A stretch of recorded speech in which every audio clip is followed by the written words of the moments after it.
What happens when the guest they brought to defend her stance on family gets blindsided by someone whose life is proof of everything she dismisses? The lights on the view set felt stiff with expectation, polite applause fading into an uneasy silence as Candace Owens took her seat. She'd been invited to speak about adoption and values, and she came prepared, speaking with the confidence that audiences expected. But the mood shifted when the surprise guest was revealed. Angelina Jolie, a global figure of adoption and humanitarian work. The clap signs blinked, then dimmed. The audience leaned forward, sensing the first ripple in the calm.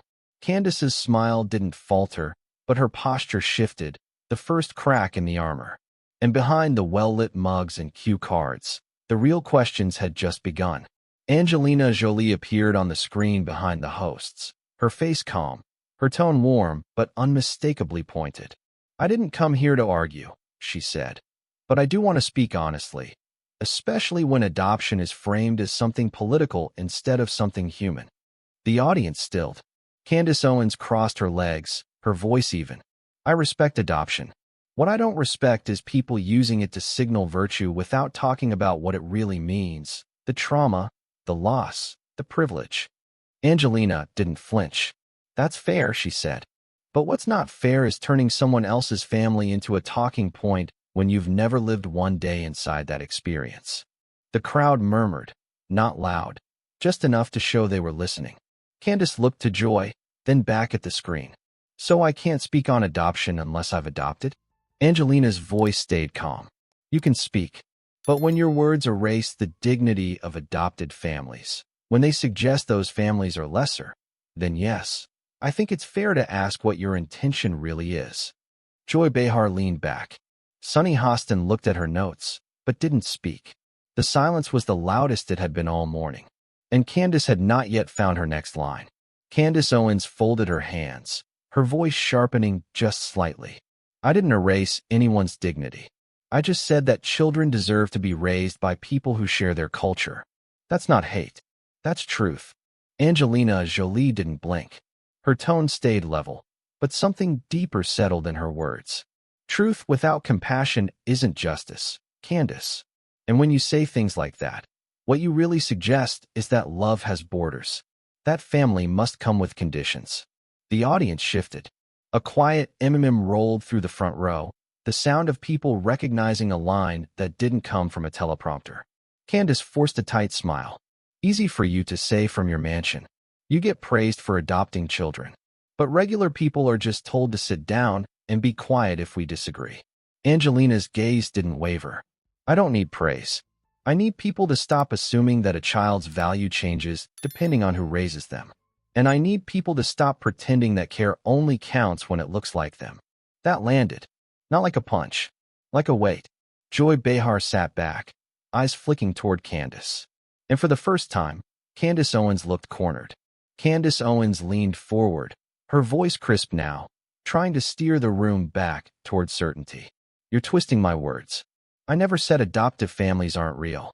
I said we need to stop pretending that adoption erases identity. That's not cruelty, it's honesty." Angelina Jolie gave a small nod, not in agreement, but in recognition. "And I agree that identity matters. But I've sat beside my children as they've asked where they come from. I've held their pain. I've honored it. What I won't do is let someone reduce their story to a headline." The room went quiet again. Whoopi looked between them, but didn't interrupt. Sunny Hostin was still, eyes unreadable. Candace's voice raised half a step.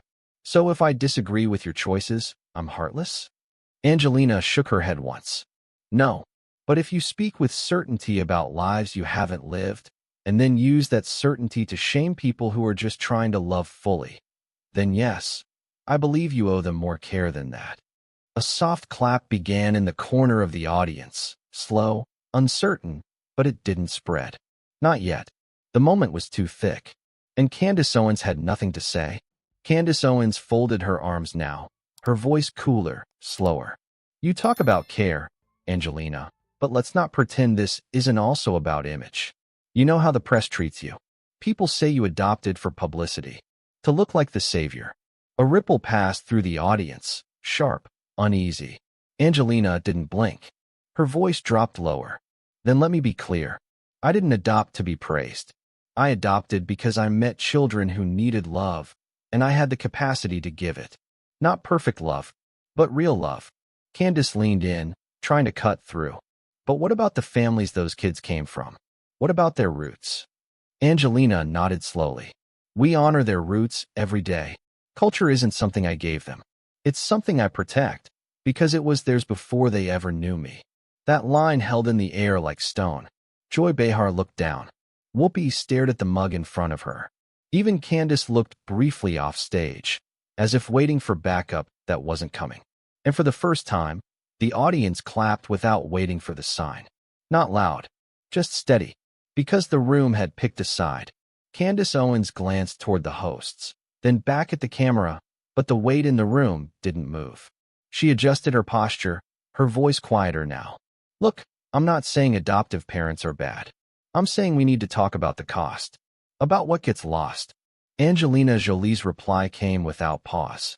We do need to talk about the cost. And you're right, adoption isn't easy. But what gets lost when we shame people for stepping into love they didn't have to give is trust. What gets lost is hope. That didn't come with applause. It came with silence. The kind that means everyone knows the truth just landed. Candace's eyes flicked down. She was still searching for her next foothold, but the cliff was gone. Angelina continued, her voice steady. You want to talk about what's real? What's real is sitting across from a child who has lost everything and choosing, every day, to be what they can count on. That's not performance. That's parenting. Even Whoopi looked up at that. And Joy didn't even try to change the subject. Because at that moment, no one could. Candace Owens didn't speak for a moment. Her fingers tapped once against the armrest, but her voice didn't return. The air had shifted. Whatever point she thought she was making no longer had ground beneath it. Angelina Jolie's voice was soft now, but unshakable. I came here to talk about family.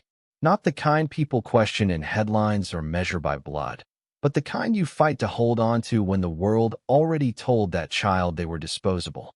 Candace tried one more time. It's not personal, Angelina. It's just policy. We need to have these debates. Angelina's gaze didn't waver. It becomes personal when your words tell my children, or any child, that their family is less real because it doesn't fit your comfort. The silence that followed was different now. It wasn't tense. It was resolved. Joy Behar cleared her throat, trying to gather her words, but nothing came fast enough. Whoopi opened her mouth, then closed it again. The audience didn't move. Angelina Jolie looked down, then back up at the screen. You can debate all you want, but don't confuse cruelty for courage. And don't mistake someone's pain for your podium. And that was it. Candace sat still, blinking. The clip would go viral within the hour. Not because it was loud, but because truth didn't raise its voice. It just stood still and let the weight of it land. And when the credits rolled, no one was quoting Candace Owens. They were quoting the line that ended the conversation. Don't mistake someone's pain for your podium.